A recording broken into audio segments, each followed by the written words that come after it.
If your life doesn't change in 2026, it won't be because you didn't try hard enough. It'll be because you set goals the exact same way everybody else does and quit by February. I'm Simon Mucha, I run multiple businesses and read roughly a book a week to try and figure out what actually works. In this video, I'll show you a simple framework that removes overwhelm, kills procrastination, and turns the next 12 months into something you can actually control. Step 1, the wheel of life. Before you touch goals, you need a brutally honest snapshot of where you are in life right now.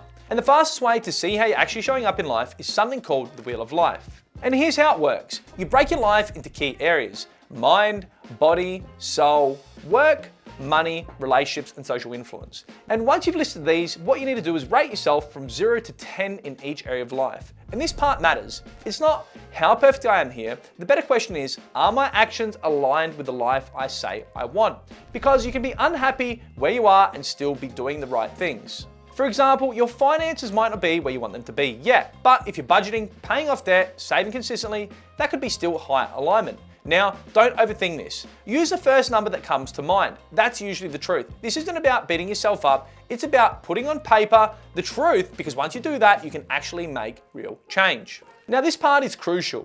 You do not need to try and fix everything at once. Trying to fix all areas the same time is how people burn out by February and quit. The better question is, if I improve this area but just a couple of points, what else improves automatically? For example, let's say your health is a 3 out of 10. If you increase your sleep from 6 hours to say 8 hours, your energy improves, your work improves, your relationship improves. One change, multiple areas rise. See, clarity lets you see the lowest pillars, fix those first, and let the dominoes fall. And that's how great years are built. And one last optional add-on, you can also rate yourself on joy. Joy isn't really an area, it's a byproduct. Because if it's all work and no play, life still feels pretty empty. Joy doesn't mean being happy all of the time, it just shows you how sustainable your life actually is. For example, if you set an insanely strict diet and it sucks the joy out of life, are you gonna stick to it? Probably not. So here's what I want you to do. Take 5 minutes, draw the wheel of life, rate each of those honestly. Once you see the real picture, everything we do next will finally make sense. Step 2, quiet the noise. And for a lot of people, this is uncomfortable because sitting with your own thoughts can be scary.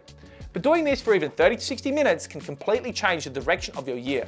And here's how simple it is. No phone, no notifications, no music, no input.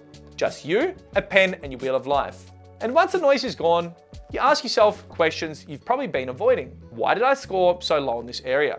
Where did I start dropping the ball here?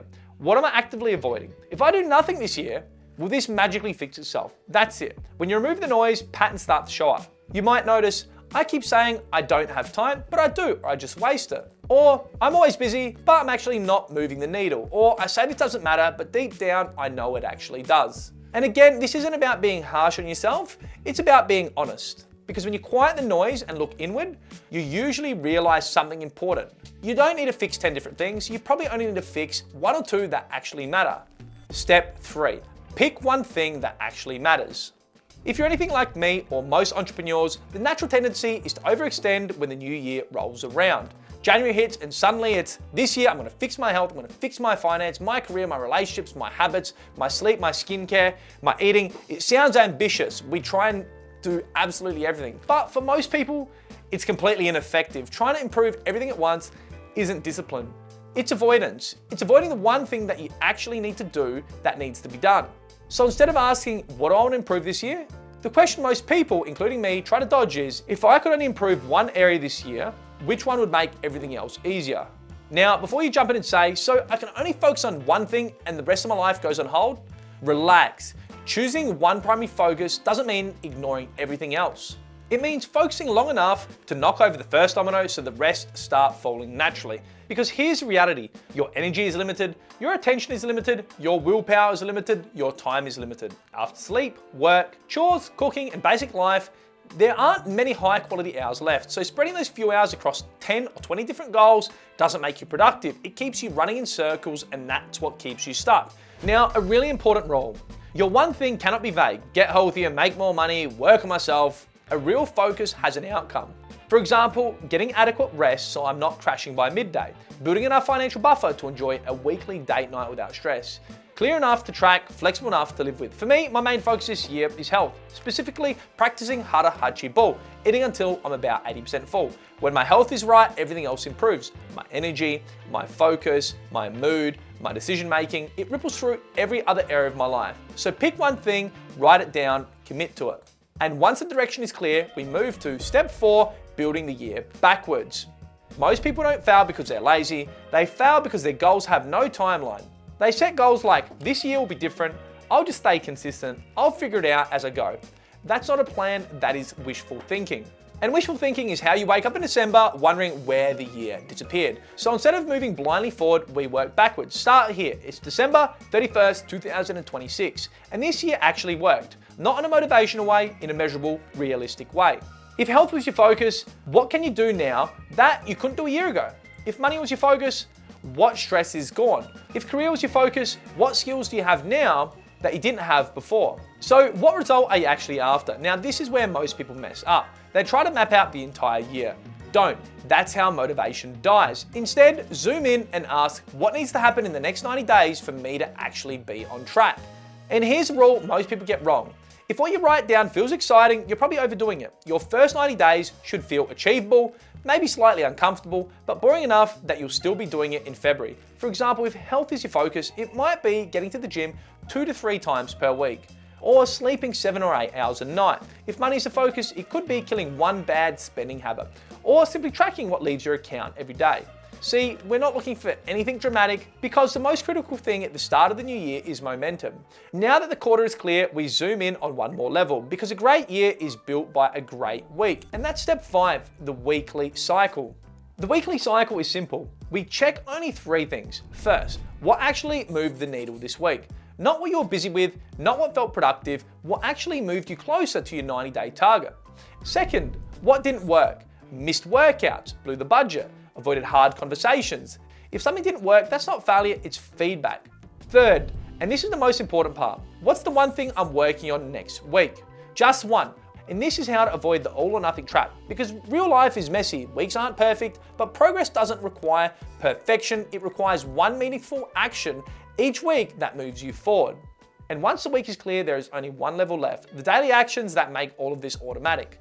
Step 6, win the day. See, most people think consistency is about motivation or discipline or wanting it bad enough. It's not. Consistency is about reducing the friction so that the right actions become the default.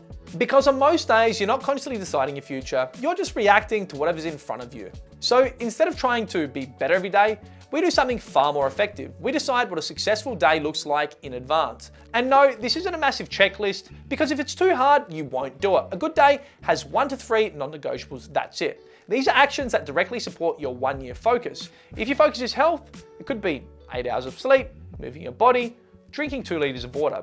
If your focus is money, tracking spending, making a shopping list before going to the shops, reviewing your investments. One important rule, your daily actions should be so reasonable that you feel stupid skipping them. If your plan requires motivation, heaps of time, or unlimited energy, it's not a plan. Lower the bar, make it repeatable, because consistency over time creates momentum, and that's how you get results.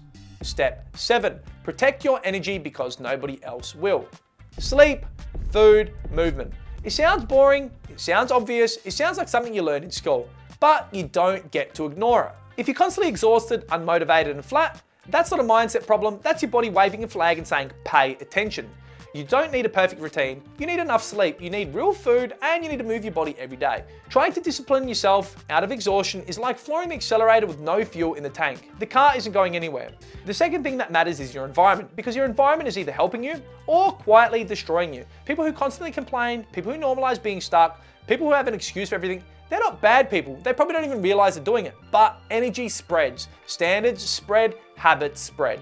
And your digital environment matters just as much. If your phone is constantly lighting up, if you're scrolling all day, if you're feeding your brain with constant comparison and dopamine, don't be surprised when your focus disappears.